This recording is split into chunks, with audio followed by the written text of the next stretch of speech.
Salutations and welcome to a new episode of Let's Get Loose. I'm your old power revenge creature, and believe it or not, I've already started this episode, had a show related accident, and put it on pause, and now we're starting over. I opened well, first of all, let's talk about what I've got here.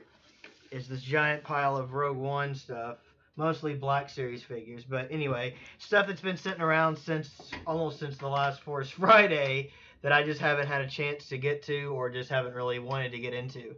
But the first one I opened was the 3 3/4 inch Chirrut Imwe figure, of course played masterfully by Donnie Yen in the film. Um, it's a really good sculpt. I think the face is right on, but of course my stupid webcam is not going to be able to focus very well on it.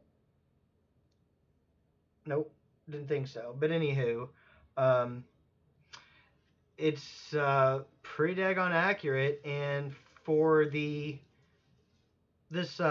line, which almost is like a budget line almost, I think it's pretty cool. I think it's a really good figure. Sadly, I dropped his staff when I opened the figure, and I have a wood floor in here, of course, so I thought, well, this is going to be tough to find. And then I felt around and couldn't find it. Swept the floor, couldn't find it. Got a flashlight on my hands and knees, couldn't find it.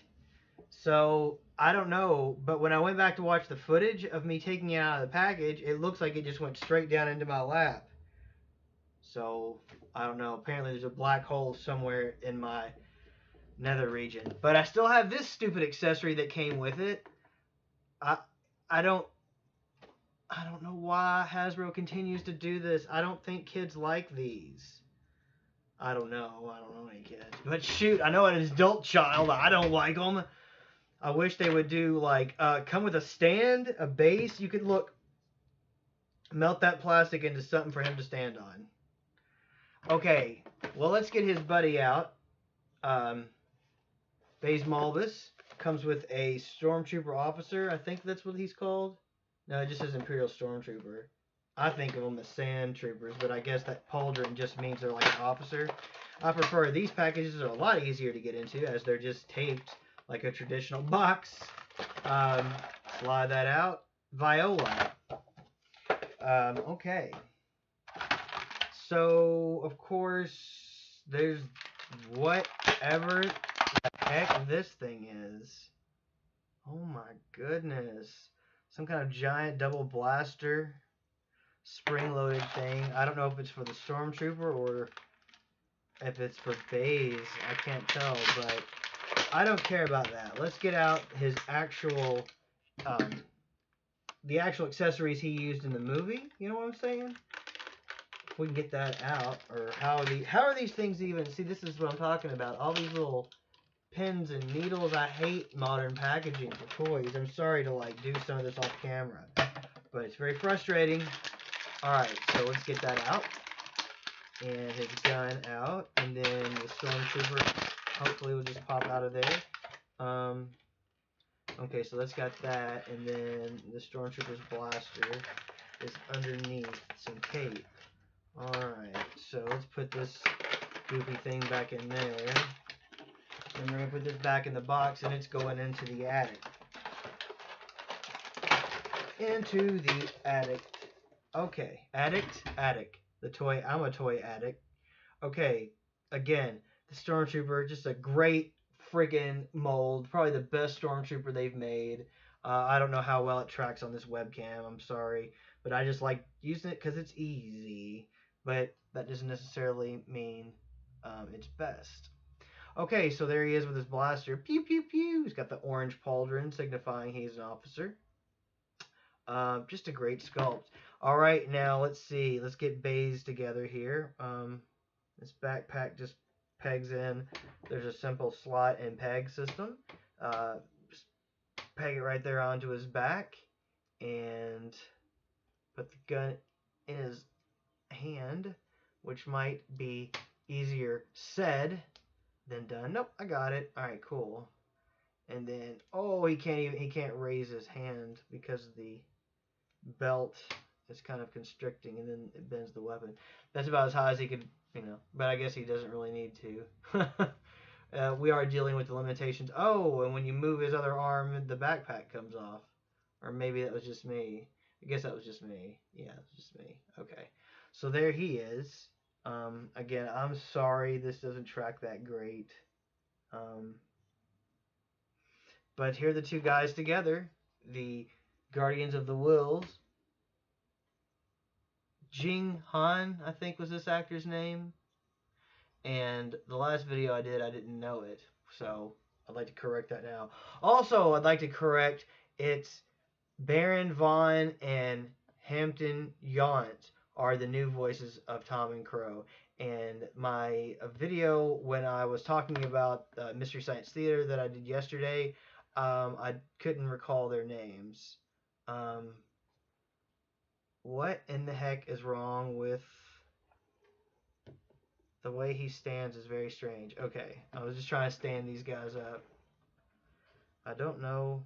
Donnie Yen's figure doesn't want to stand up either. They're leaning really weird. They both got a strange kind of lean. I don't know if I can like no, I can't. Well, maybe I could stand them on this platform and show you. I'm sure I got the steadiest of hands after drinking coffee all morning. At least he wants to fall back on his cape. Okay.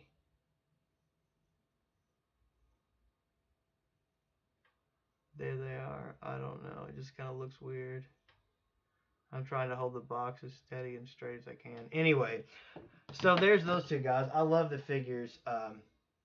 Let's go next with the Jedi Revolt set.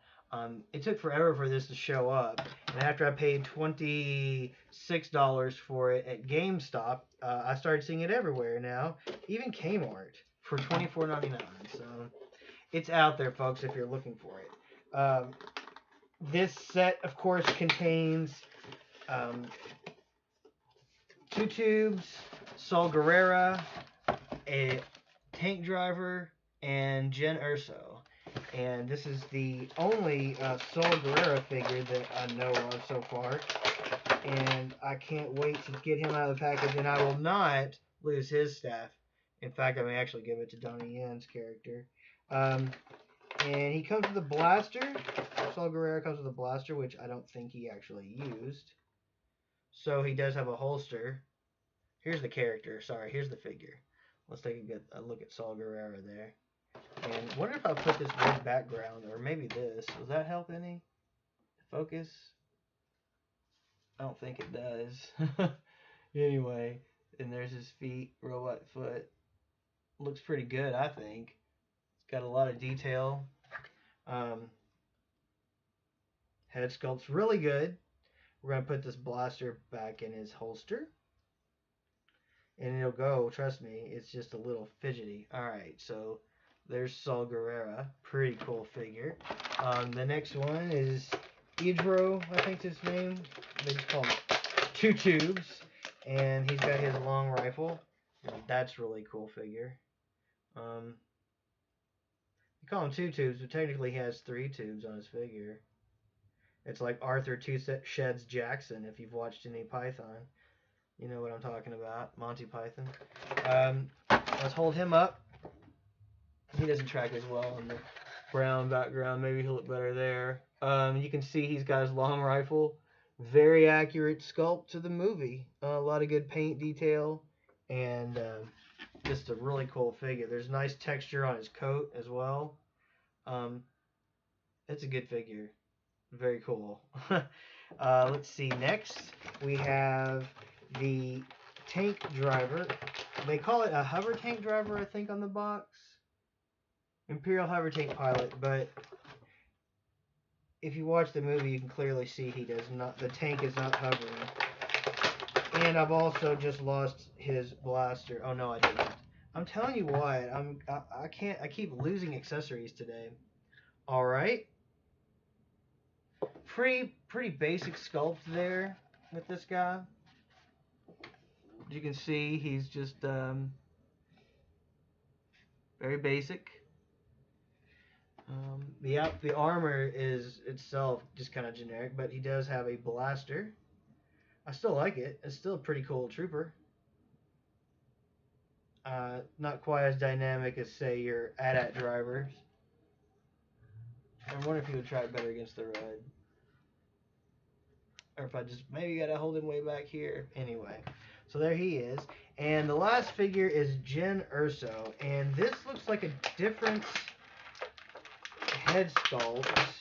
Or maybe I just don't. I don't think I have any of the 3 3/4 inch Jyn Erso figures. So anyway, here she is. She's got her little hood on to hide her identity when they're on Jeddah. Pull that off, and there you go. There's the more traditional figure as we know her in the movie, or character rather. Pretty good head sculpt. Doesn't really look like her as much, but I dig this figure. It's very cool. She has a little blaster too. I don't know if you can see that or not. And then that goes in her holster. So there you go. Jyn Erso, pretty cool. Not a bad 4-pack, actually. And it has a little bit of a story here on the back. It says Sergeant Jyn Erso, Jeddah. Putting behind a checkered past by lending her skills to a greater cause, Jyn Erso is impetuous, defiant, and eager to bring the battle to the Empire. Used to operating alone, she finds higher purpose by taking on a desperate mission for the Rebel Alliance. Then we have Edro Two Tubes. Edro Two Tubes is a mercenary pilot who flies alongside his egg mate, Benthic. Huh. They share the nickname derived from the breathing apparatus that allows Tognath physiology to process oxygen atmospheres. So he's a Tograth. Edro's native world of Yar Togna was conquered and occupied by the Empire, forcing him to flee as a refugee. With a desire to strike back at the Empire, Edro and Benthic have allied with Saw Gerrera's movement on Jeddah. Then we have Saw Gerrera, a battered veteran of the Clone Wars, as well as the ongoing rebellion against the Empire. Saw Gerrera leads a band of rebel extremists. Saw has lost much in decades of combat, but occasional flashes of the charismatic and caring man he once was shine through his callous exterior. Gerrera is bunkered on the ancient world of Jeddah, coordinating a prolonged insurgency against the Imperial occupation. Saw's ailing health has not withered his resolve to fight. And then finally, the Imperial hover tank pilots.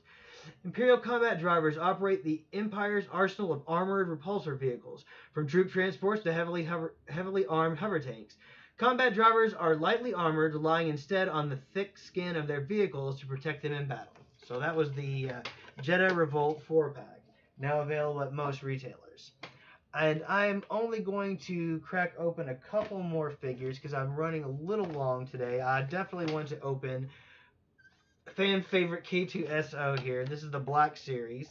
I've got a stack of black figures to open, but I actually started this recording because I thought I had some time to kill before I had to run an errand. This is actually supposed to have been a Wednesday show.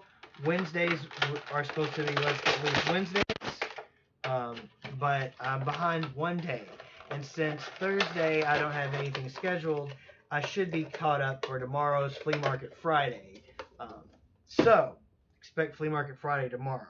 Here's K2SO in the 6-inch Black Series form. Very screen accurate. And he's got a lot of articulation, of course, because he is a Black Series figure.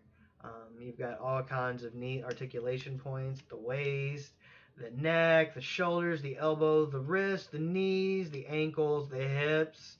So you can pose him in several different poses. He's a very cool figure, and there he is waving hi to Snickers, who decided to jump up to the desk. Now you can't see her, but she's blocking my screen. Well, you can see her tail clearly. All right, so I thought maybe one of the kitty cats would find his staff and I could take it away from him. But so there's K2SO, very cool figure. His box can go up to the attic now. Next, I want to open the real son of a gun from the movie. If I can get that tape there and that tape there. This is number 27 from the Black Series, Orson Krennic. And we're going to pop him out of his package. pop out his Blasta pistol, put this back in the box, and now it can go back up to the attic. Oops. That little hang tab out of the way. Alright, here's Orson Krennic. Very screen accurate, good head sculpt. Definitely looks like Christopher Eccleston. He very pouty, of course. Whoops, got a rubber band around his ankle. I didn't anticipate. So he too has several points of articulation: knee, ankle, waist, wrist. The cape, I really wish they would do cloth on these capes. It would be a lot cooler if they did, because that would give the character more flexibility and more posability. Oh, is he one of these guys that holsters their pistol backwards? I'm not exactly sure how this should go in there. From the looks of it, it goes in backwards. Let's see. Yeah, goes in backwards. Okay, so here he is without his cape. Director Krennic. Get him up there maybe so you guys see. Hey, what, me worry? Anyway, so that's very cool. Great character. Loved this character, Orson Krennic. And I think that's going to be it for this episode. I'm going to save these three guys for the next episode. Thanks for watching. Be sure to leave me a comment below. What do you think of the toys here? Did you like Rogue One's figures? Have you lost any of their accessories recently? And you can find me on Instagram and Twitter, so be sure to look for @dashing_skull, and that's me out there. You can find other members of the International Nerd Team. Their links are below. Thanks for watching. Subscribe, comment, share. I'm really trying to get to 50 subscribers right now. I think I'm around 38, so if you're watching the video and you haven't subscribed, please do so, because I do a lot of content. You can find at least 100 videos in my old catalog. So thanks for watching. I will see you on the next episode of my show, which will be tomorrow for Flea Market Friday. So thanks for watching this episode of Let's Get Loose. OSQUINOXO.